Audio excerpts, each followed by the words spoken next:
Today I'm going to show you how to beat Simon on the very first turn before he gets to make even one attack.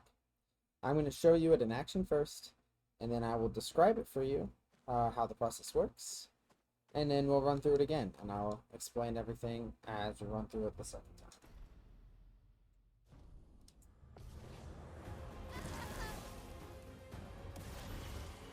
Not looking good.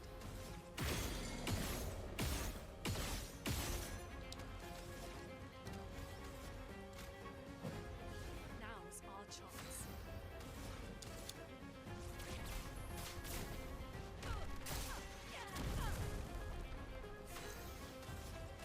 Last chance. Not giving up.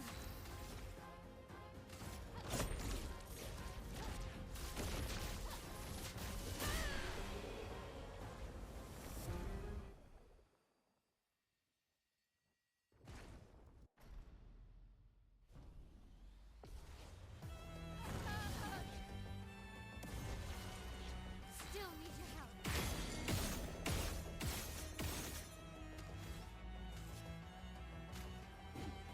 That hurts.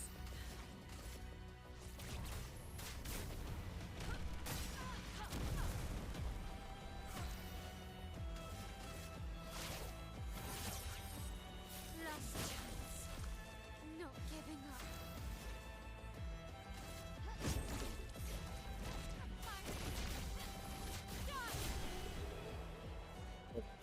Like that, did at least 48 million, but on other testing I got up to 88 million or something like that.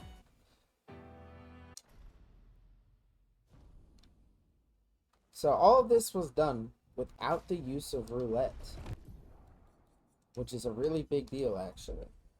So now I'll describe to you guys exactly how this works. So, what happens first is Mael, as you saw, dies and resurrects. The reason why we have her die and resurrect is so that she can apply some buffs to herself, or some debuffs to the enemy, really. The main thing is that she's giving Lune a little bit more AP so she can roll for mark faster or more reliably. She's applying burn with burning death and breaking the, or filling up the break bar with the breaking death. Those are the three things we're attempting to accomplish with Mael. So she does that, resurrects, and we've intentionally made her slower than Lune, which is natural because Lune is just really fast. So what Lune does, her job is only to apply, what is it? It's not weakness, it's something else. Exposed, defenseless, yeah. Her job is to apply defenseless, greater defenseless actually, and then to apply a mark as well, to stun the guy, and then to kill herself. She is the only character that can actually straight up kill herself from her own attack, which is why we've chosen her to be the support for Mael.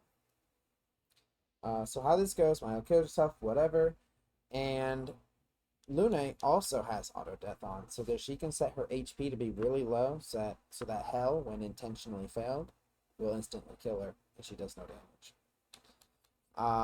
She also will have Energizing Burn to give her a little bit more like luck mitigation, as well as actually I think it's the only thing I gave her that really matters. There may have been one more. Let's see. Favorite. Yeah, Energizing Turn. Just to give her a little bit more leeway when it comes to making sure you land that mark. And Energizing Turn will guarantee she gets up to 9 AP. You burn all of your AP. And then use a tint. So what she's going to be doing is using Exposing Break to apply defenseless.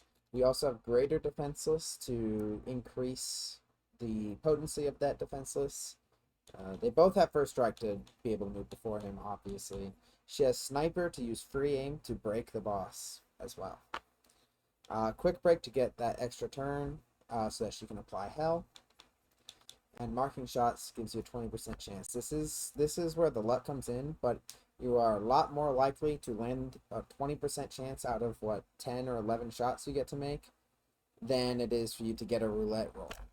So this entire build is centered on not having to rely on roulette and luck to get the desired outcome. So she does all this using the putting the most expensive stuff onto her bar here. Makes her use a total of 47 Lumina points, which I think is pretty dang reasonable. Now we'll talk about Mael. With Cheater and Second Chance, she's still using 128, which is a lot. But by this point in the game, you should have plenty. It shouldn't be an issue. She only has Last Chance and Stendahl. That's all you need. So when you are using her, she's downing herself and applying Exposing Break, or sorry, not Exposing Break, Energizing Death. Give Lune a little bit more AP at the start of her first turn, so she gets more rolls. We've obviously got Cheater to play twice, but yeah, we've got Breaking Death right here to fully charge the break bar, and Burning Death to apply burn. Under no circumstances do you put Death Bomb, just even because it's funny or the extra damage.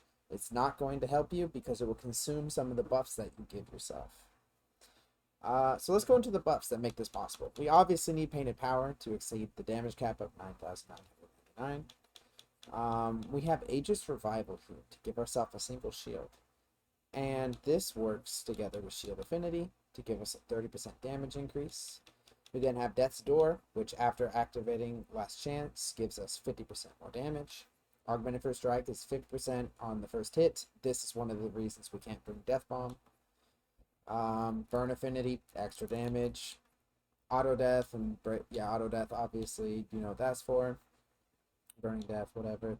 Cheater allows us to apply Last Chance and then get another turn. We would be using, where is it? I don't see it quickly, but Shortcut. We would be using Shortcut, except killing herself actually activates Shortcut and consumes it, which is frustrating. So we can't use Shortcut for this scenario. Aside from that, we have Empowering Last Stand, Gain Powerful. We also have Greater Powerful to increase the bonus you get from this.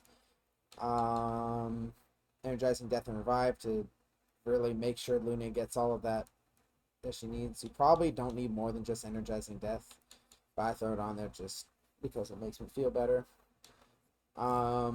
First offensive. Let's actually just straight up remove Shield 75. I don't think we need that because, you know, you start off with like 4, she gives herself 2, and that's 4. Yeah, so we can actually reduce that even by 5. So we've got first offensive. Obviously, the first hit dealt and taken to 50 more damage. Another reason we couldn't bring Death Bomb. First strike, obviously. Glass Cannon we need. Immaculate is not consumed upon killing yourself because you're not taking a hit technically. So you still get the damage boost from Immaculate. Greater Powerful obviously makes that stronger. Inverted Affinity is a free 50% damage increase. Last Stand Critical, everything's a crit when you're low HP. This just gives you 20% extra damage if you have enough AP, which we will, because Last Stand gives you 9 AP and Stendahl only costs 8, which I think was intentional to make it work with powered attack, actually. Solo Fighter, free extra 58% damage, and Stun Boost gives you 30% if you stun the target. So that's the build. And then you can, you know, we got Last Chance Stendahl and Hell. The weapon I've chosen to give her is just max level Lithium, Virtuous Stance. This doesn't actually really do anything, but I didn't really see anything that would quite assist in the damage department. Obviously we don't want to do this because we'll just kill ourselves. Yeah, nothing here is actually going to assist with doing extra damage. I'd use this initially just for crits and burn, but if she's like she's the one landing the hit, so that burn doesn't actually matter. It doesn't do light damage. We're doing void damage. Yeah, so this is the highest scaling off of luck. which I had mine built out for luck. I'm sure there's a better weapon that can get a higher power, and you probably don't need a max level weapon, but this is what I chose to use. Alright, Mael dies, applies burn and break, and applies a shield to herself. Now we're going to take Mael, we're going to apply a mark, there we go. Now we're going to do a healing tint to her, or an energy tint to herself. And then we're going to fail hell on purpose.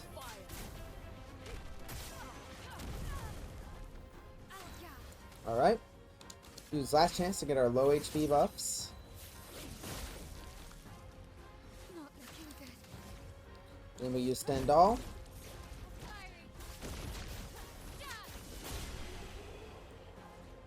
Easy 48 million.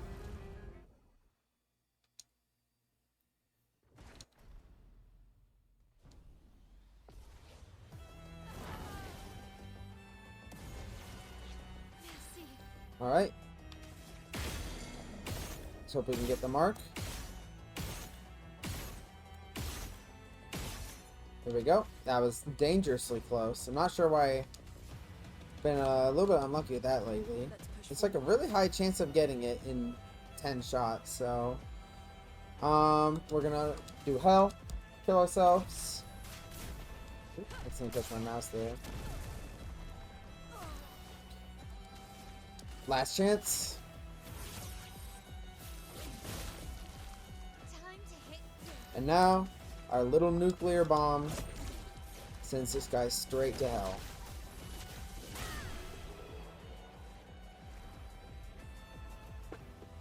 Awesome.